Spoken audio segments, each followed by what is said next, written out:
Շնորհակալություն նման բարձր գնահատանքի համար։ Նախ թույլ տվեք ասել, որ դուք սկսել եք նոր չէ, բայց արդեն ավելի հաճախ ձեր թեզերի մեջ խճճվել։ Այս 8 տարվա ընթացքում տենց էլ չհասկացանք, դուք չհասկացաք, էլի, մենք միլիարդատեր թալանչիներ ենք, որից պետքա թալանը հետ վերցնել տալ ժողովրդին, թե մի քանի հազար դրամի համար կնոպկա սեղմող։ Հիմա որն ենք։ Այդ երկու թեզը իրար հակասում է։ Նենց ոնց որ հակասում է, գիտեք որ թեզը, որ մենք զենք չենք գնել։ Այս ինչ աղմուկ է, որ մենք զենք չենք գնել, բայց միլիարդավոր զենք ենք թողել Արցախում։ Գիտեք էլ որ թեզն է իրար հակասում, որ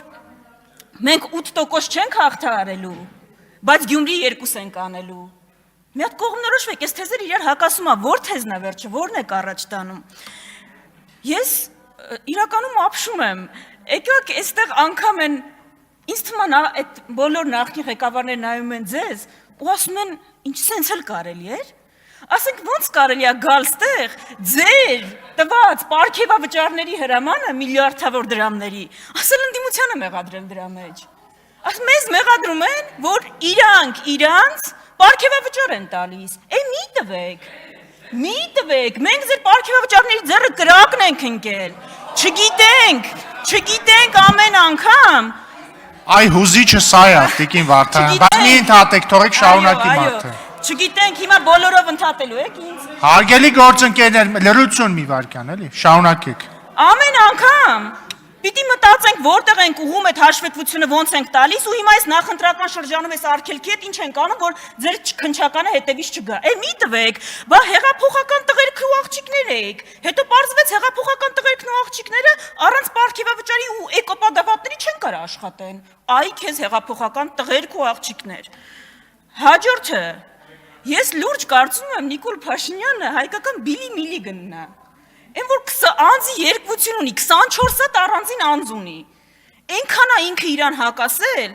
այնքան է ինքը իրան հակադարձել, sense հակառակում համոզել, չգիտես որ Նիկոլ Փաշինյանին բանանես պատասխանես այն Նիկոլ Փաշինյանի, որ ասում էր Արցախ Հայաստանա թե վերջ, թե որ ասում է Արցախ Ադրբեջանա ու վերջ։ Մարդիկ իրոք խճճվել են, չգիտենք որ Նիկոլ Փաշինյանին պատասխանենք, բայց մի աշխարհում երկու սուբյեկտ կա, որ այս խառնաշփոթի մեջ անդադ իրար հակասող հայտարարություններ անելու մեջ դուք իրանց ոտքը երբեք չեք տրորել։ Դուք իրանց շահերին հակառակ չեք գործել։ Այդ Թուրքիան ու Ադրբեջանն է, Նիկոլ Փաշինյան։ Դուք հայտարարում եք, որ Եվրոպա եք գնում։ Այ Եվրոպա գնացողներ, այ Եվրոպա գնացող Նիկոլ Փաշինյան, ինձ մի հատ ցույց կտաք եվրոպական պետություն, որտեղ որևէ կուսակցություն նախընտրական ծրագրով հոգևոր առաջնորդ է փոխում։ Այդ ո՞ր մի Եվրոպա գնացող պետությունն է տենց անում։ Կրոնապետություն մենք երբ ենք դարձել։ Դուք խոսում եք։ Էլ Եվրոպա գնալու ճանապարհին դեսպանատան հերթերը ՌԴ-ից կախվածության մեծացման մասին չեմ խոսում։ Դուք ինքնիշխանությունից եք խոսում։ Մի հատ կբացատրեք, այդ ինչ ինքնիշխանություն է։ Ես անգամ այդ հայտարարությանը չեմ անդրադառնում, տենց ա եղել, տենց չի եղել, այդ ինչ ինքնիշխանություն է, որ գնում եք Ռուսաստանի Դաշնության նախագահի դիմացը կողքը նստում եք, ու ասում եք, մենք Արցախը ճանաչեցինք Ադրբեջանի կազմում այն բանից հետո, երբ դուք երկու անգամ այդ հայտարարությունը արեցիք։ Այդ ինչ ինքնիշխանություն է։ Ռուսաստանի Դաշնության նախագահը, եթե հանկարծ կամ որևէ գերտերության, վաղը Սյունիքի մասին մի հատ մեր շահերին հակասող հայտարարություն անի, ինչ եք անելու։ Ինքնիշխան ղեկավար իրան տենց է պահում, ինչա երկու անգամ ասել են մենք էլ պիտի այդ նույնը անենք, թե դիվանագիտական նոտա պիտի հղեիք, հակառակը պիտի ապացուցեիք, այս ինչ ինքնիշխանություն է, ասենց ինքնիշխանություն էլ աշխարհում որտեղ եք տեսել։ Ինձ թվում է դուք մեզ նաև ձեռ եք առնում տատիկներին ու պապիկներին հաստատ։ Շատ լավ է, որ տատիկներն ու պապիկները Կիպրոս արդեն կարան գնան բոլորիս հարկերով եւ այլն, իրոք շատ լավ է, բայց կարող է Կիպրոս գնալուց առաջ պետքա կարակ կարողանալ առնել։ Տաքսի բանանել, տաքսիից օգտվել, միս առնել, դուք այդ գնաճը տեսել եք, այսինքն իմ տատիկին ու պապիկին հիմա լոլիկն է ավելի կարևոր, թե Կիպրոսի բանը, որը 10 րոպե այդ գնի է, ասենք եղել։ Հիմա, հաջորդ կետը, որով դուք այսպես բան եք անում, խաղաղության թեզը, ասում է խաղաղություն, մենք չլինենք, խաղաղություն կլինի։ Ես ուզում եմ հասկանամ վերջ մեզ ինչ եք առաջարկում։ Ցնա ձեզ ղեկավար պահենք, զմրսենք, ինչ անենք, լուրջ ոնց կլինի, դուք չլինեք, եթե վաղը ձեր այդ բան պատահի, ինչ ա լինելու այդ խաղաղության հետ։ Վերջանում է խաղաղությունը, արևը, ջրի փայլը, երեխաների ժպիտը, հա, ամեն ինչ վերջանում է, ձեզնով, աշխարհը սկսե որ ձեզնով վերջանում է, իսկ իրականությունը գիտեք որն է, որ ձեր հայտարարած խաղաղության դարաշրջանում Հայաստանում ամերիկյան համալսարանը հայտարարում է, որ իրեն թիրախավորման վտանգի պատճառով դասերը առցանց են անելու։ Ու հայտի տենց է, որովհետև մենք այդ տարածաշրջանում ենք ապրում։ Ես չգիտեմ ինչը ձեզ այսպես ժպտացրեց, հիմա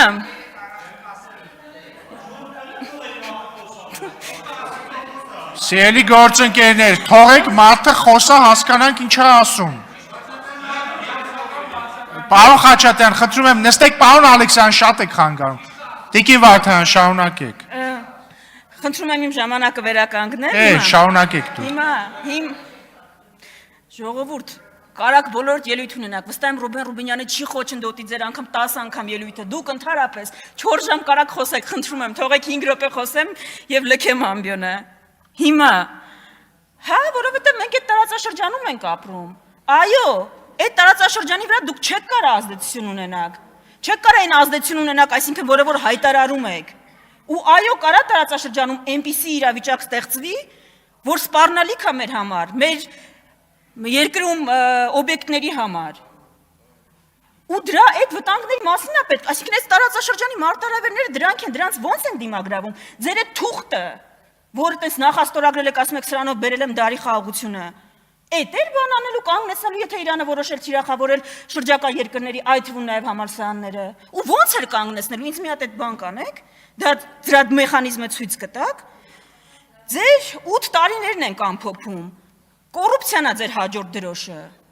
Այդ կոռուպցիայի դեմ պայքարը ինչ եղավ, վերացրեցիք, թե իրան նենց փաթեթավորեցիք ու սիրունացրեցիք, որ մարդիկ ավելի դժվար են տեսնում։ Այն անիֆի գործից նորություն կա, վերջը մեկը պատժվեց այդ գործի համար, 25 միլիարդի համար մեկը պատասխանատվություն կրեց, եկել եք, նախնիները, թալանը, բայց ձեր թալանը ով պիտի հետ բերի, ով պիտի բացահայտի։ Հիմա մեգա նախագծերից եք խոսում, չգիտեմ, խոսում եք տարբեր միլիարդավոր ներդրումների մասին։ Դուք ինձ մի հատ ցույց կտաք, ես մեր քաղաքացին, ինչին նայելով պիտի վստահ լինի, որ մեգա նախագծեր կարող անեք։ Ասֆալտին ձեր, այդ տիեզերքի թանգարանի դիմացի ասֆալտը տեսել եք, տիեզերական մասշտաբի փոսեր են։ Այդ ո՞նց պիտի, այսինքն ասֆալտ չեք կարողանում սարքել նորմալ, թունել չեք սարքում, ջրամբար չեք սարքում, գործարան չեք հիմնում, մեգա նախագծեր պիտի անեք, այդ ո՞նց եք անելու, այդ ինչ կարողություններով, ովքերով եք անելու, այդ ընդհանրապես հետաքրքիր է։ 8 տարի ղեկավարել եք, հավակնում եք լինել երկրում ամենաշատ ղեկավարած թիմը։ Ինչի համար։ Լուրջ եմ ասում, չեմ նախանձում, հանգիստ եղեք։ Հիմա ինչի համար։ Այս քաղաքացիներից քվե։ Անդադ քանի անգամ եք գալու նույն մանդատը խնդրել քաղաքացիներին ու չանել ոչինչ։ Ձեզ խաղաղության մանդատ չեն տվել, այդ պողպատյա մանդատ չէիք խնդրում, բա ինչ արեցիք այդ պողպատյա մանդատով քանի պատերազմ ու բան վերեցիք հարձակում Հայաստանի վրա, քանի հատ հարձակում եղավ, այդ որ ասում եք ես չլինեմ գնամ, դուք գաք պատերազմ կլինի, էլի մեկը կար 98-ին նույնն էր ասում, ոնց եղավ, որ հետո եկանք 10 տարի Հայաստանի ամենախաղաղ ժամանակը եղավ, ու ոնց եղավ, որ խաղաղությունից ամենաշատ խոսող ձեր ժամանակ եղան ամենաշատ պատերազմները ու հարձակումները։ Ապրիլյան պատերազմը ձեր ժամանակ չի եղել, հա։ Ձերը չգիտեմ ինչ նկատի ունեք, այդ մի օրինակը հիշեցիք, ես քանի օրինակ հիշեմ։ Հիմա ժողովուրդ հիշեցնեմ ձեր, որ կարող եք գալ ելույթ ունենալ։ Ես իրականում ուզում եմ դիմել մեր ժողովրդին։ Սիրելի հայրենակիցներ, ձեզ միջև հիմա խաբել են, ձեզ իսկապես չեն ասել այն, ինչի համար իրենք գալիս են իշխանության, քվե են խնդրում եւ հավակնում են ձեզ ղեկավարել։ Ձեզ ասել են, այսինքն մի բան, արել են 180 աստիճան հակառակը, բայց այս մեկը տարբեր է։ Էլ չեն թաքցնում։ Արդեն բաց ուղիղ են ձեզ ասում։ Մարիա Կարապետյանը ասում է, որ այս ընտրությունները Ալիևի սահմանադրությանը այո կամ ոչ ասելու ընտրություններ են։ Ալեն Սիմոնյանը ասում է, որ մեր երաշխավորը Ադրբեջանն է ու չի հասկանում տեղ ընդհանրապես ինչ խնդիր կա։ Ուրեմն սիրելի հայրենակիցներ, շատ ուղիղ են ձեզ ասում, ինչի մեջ է ձեր ընտրությունը։ Շատ ուղիղ են ձեզ ասում։ Ու դուք շատ լավ պիտի հասկանաք, որ այս իրավիճակում Չգնալ ընտրությունը նշանակում է այո ասել այդ ծրագրին։ Գնալ ընտրության ԿՊ-ին ձայն տալ նշանակում է այո ասել այլևի սահմանադրությանը։ Նշանակում է այո ասել, որ Ադրբեջանը մեր անվտանգության երաշխավորը լինի։ Այսինքն այս մարդիկ, բացի հանցավոր լինելուց, ձեզ բոլորին դարձնում են հանցակից։ Շնորհակալություն, Լիլիթ Ստեփանյան։ Ոչինչ 5 րոպե ավել ելույթ կունենաք։ Լավ, կմնա վաղը ուրեմն։ Հանդիպենք վաղը, ստեսություն։